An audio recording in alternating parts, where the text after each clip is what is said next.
Right from the outset, I spoke out to utterly condemn the Black Lives Matter movement. Many people I knew threw their full weight behind them, and even defended their violence, falsely claiming that that's the only way to elicit real change. I tried to warn them what was coming, and I told them that violence never achieves anything productive. I cautioned that all that would happen was that poor black neighbourhoods would be destroyed, poor black businesses would be looted and set on fire, and that poor black people would be murdered. I said that their attacks on law enforcement would have calamitous consequences, that it would lead to a withdrawal by officers, and a reticence to tackle crimes in the areas most in need of help.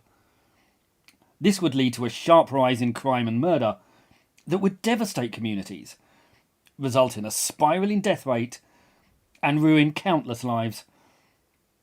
I said that despite their attractive slogan, BLM were a bunch of juvenile, anti-Semitic Maoists.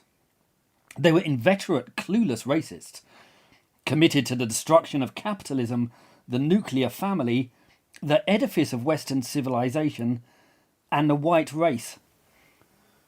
I said they would increase resentment, division, and racial tension, that nothing good would come from their campaign, but that it would result in colossal destruction. Well, the verdict is in, and I think we all know how it went. This doesn't make me Nostradamus. It's beyond obvious that discouraging police while encouraging crime invites disaster. And that sort of wanton stupidity could only be embraced by the willful blindness of the activist left. It's especially easy to predict because the left have been making the same mistake for generations.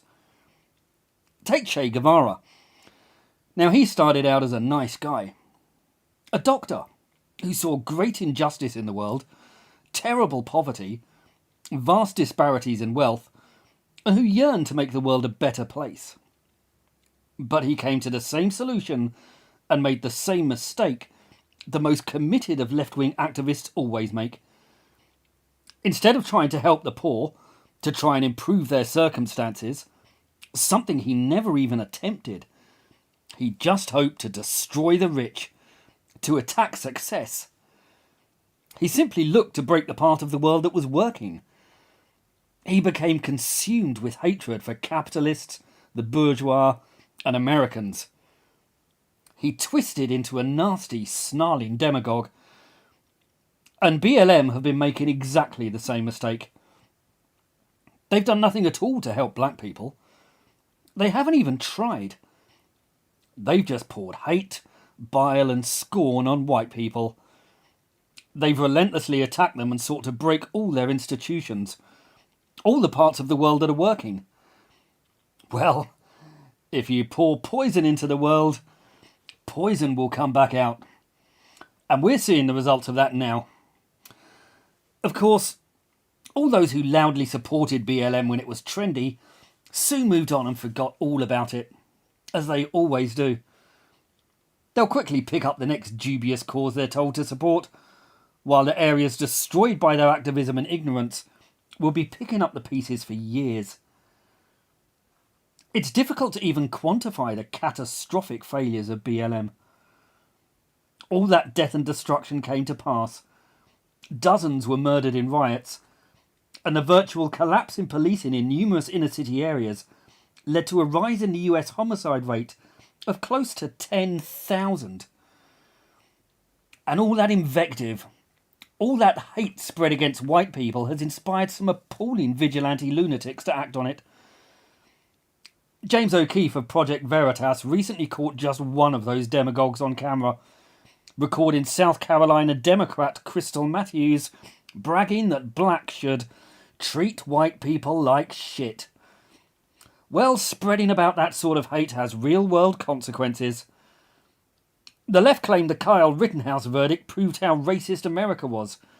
So Darrell Brooks, a BLM supporter, drove his car at high speed through a Christmas parade in a white suburb of Waukesha, Wisconsin. He killed 6 people and injured scores more. Mika Xavier Johnson also attacked the police in Dallas. He killed 5 officers and wounded 9 more, as well as 2 civilians. Their rhetoric also provoked the Brooklyn shooting spree of Frank James and that of Ezekiel Kelly, the 19-year-old black man who went on a rampage against white people in Memphis. He shot 4 people to death and injured 3 more. And the very next day, more misguided black youths, whipped up by lies and anti-white rhetoric, were pledging to kill more white people. And the internet is littered with films of blacks attacking whites and screaming hate at them. Films that YouTube will bar me from showing you. But honestly, if you spread hate about a racial group, what did they think would happen? These are the sort of idiots inspired by all the divisive racist rhetoric of the left. And there will be many more to come. If BLM really want to help these communities, then they should encourage them to stop looting, to stop burning down their own neighbourhoods, and to stop shooting each other. Instead, that's the sort of behaviour they've actually encouraged. Why do alleged intellectuals like Robin DiAngelo and Ibram X. Kendi not realise that it's a bad idea to place race at the heart of everything, and to constantly reinforce the idea that society is predicated on division, racism, and abuse? Have they not heard of self-fulfilling prophecies? 20 years ago, racism was on the wane. Now, we're as divided as we were in the Jim Crow period. And all because of idiots like DiAngelo, who presumably lives in a nice white suburb where she counts the proceeds of her spectacularly lucrative career. The supporters of BLM then already have an awful lot of blood on their hands. Of course, that won't bother their consciences at all. They'll never accept their part in encouraging that chaos, even though they were warned in advance exactly what was going to happen. But for all that chaos, you can't point to a single tangible improvement from the entire movement. Not one social scheme, despite the $100 million in donations they've received from their credulous supporters. But we do know all that money's gone to a good home. Literally. Several of them, in fact. Patrisse Cullors, one of the founders of the movement, spent over $3 million on 4 luxury homes before dismissing all criticism of her as inspired by racist, white supremacists.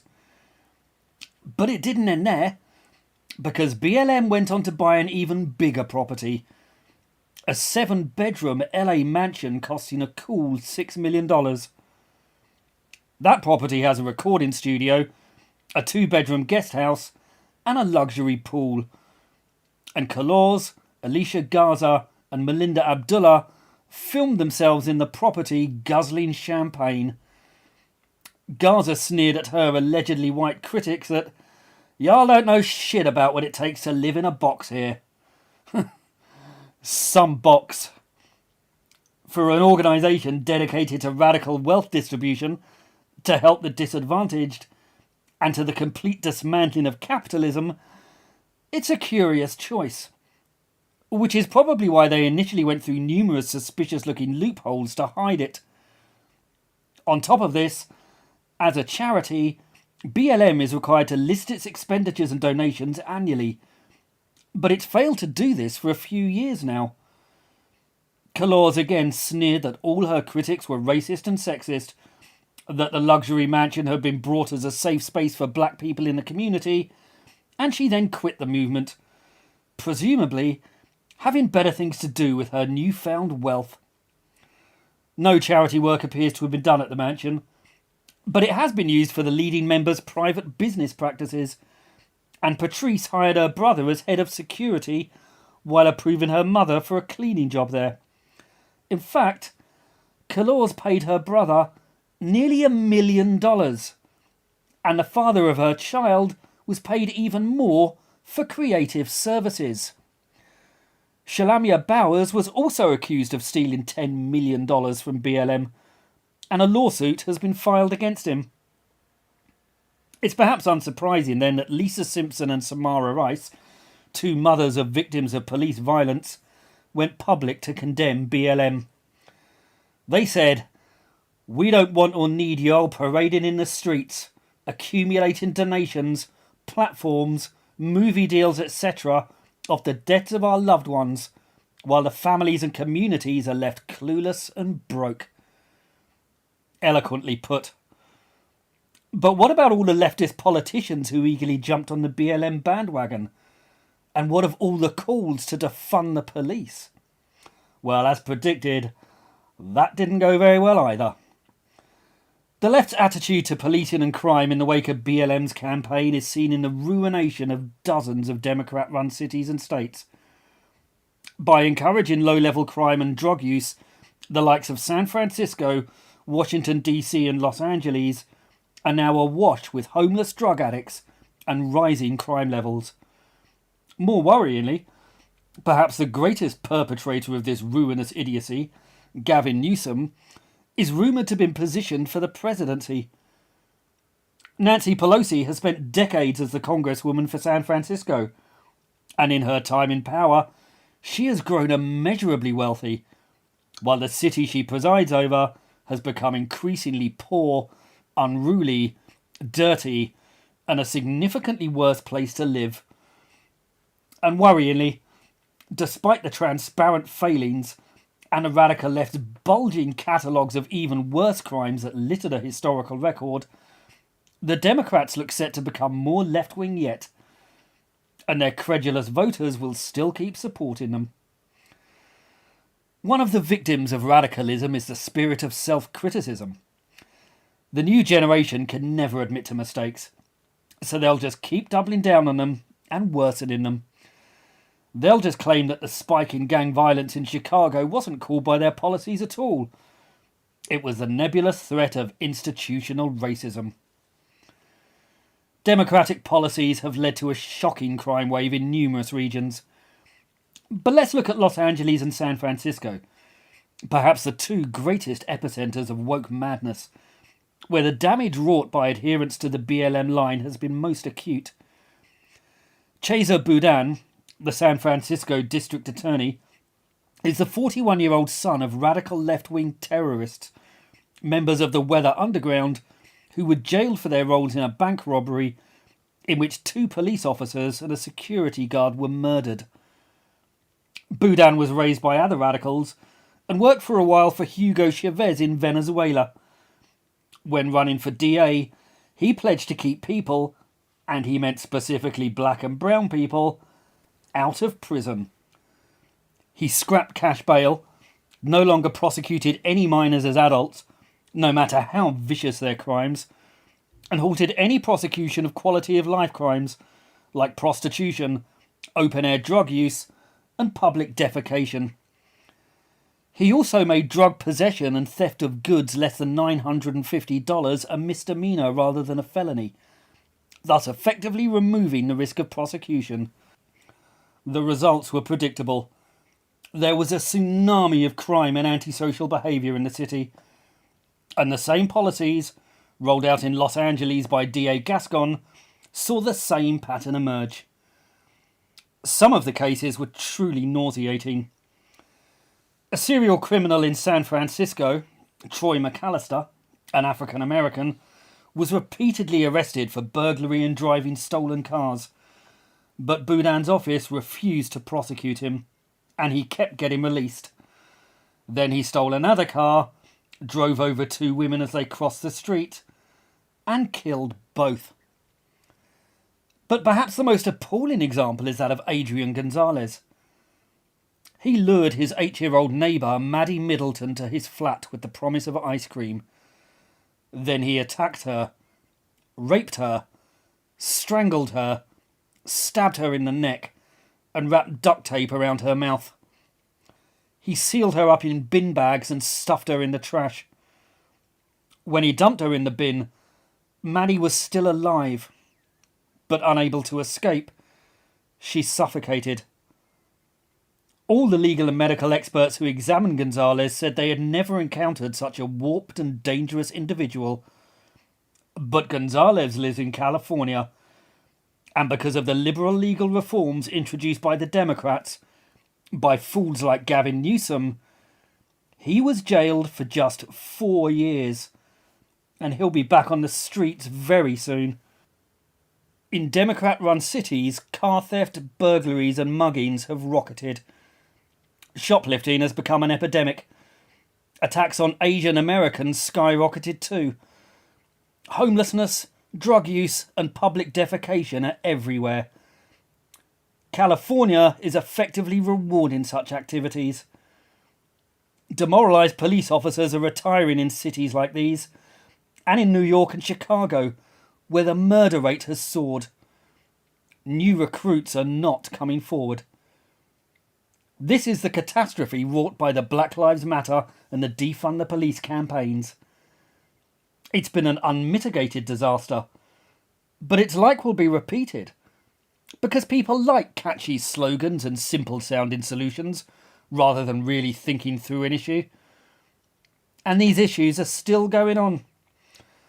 When BLM activist Quintez Brown shot at the Jewish politician Craig Greenberg, he was initially bailed and walked free, and it took a protracted legal battle to get him back in jail. But maybe the tide is turning for now. Maybe even left-wing voters are waking up. The people of San Francisco have risen up and removed Boudin, and LA looks set to vote in Rick Caruso as mayor, a no-nonsense, zero-tolerance Republican in Democratic clothes. Time will tell on that front. But on BLM, the judgment is in, and their failings are so undeniable that even the England football team are now claiming that they never actually supported them at all. And they're still bloody kneeling though. If you want to support this channel, please like, subscribe, and think about buying my books. They're called The Tyranny of the Left, and they go into topics like this in much greater detail. They're available on the links below. Please do feel free to pick them up and let me know what you think. Thank you.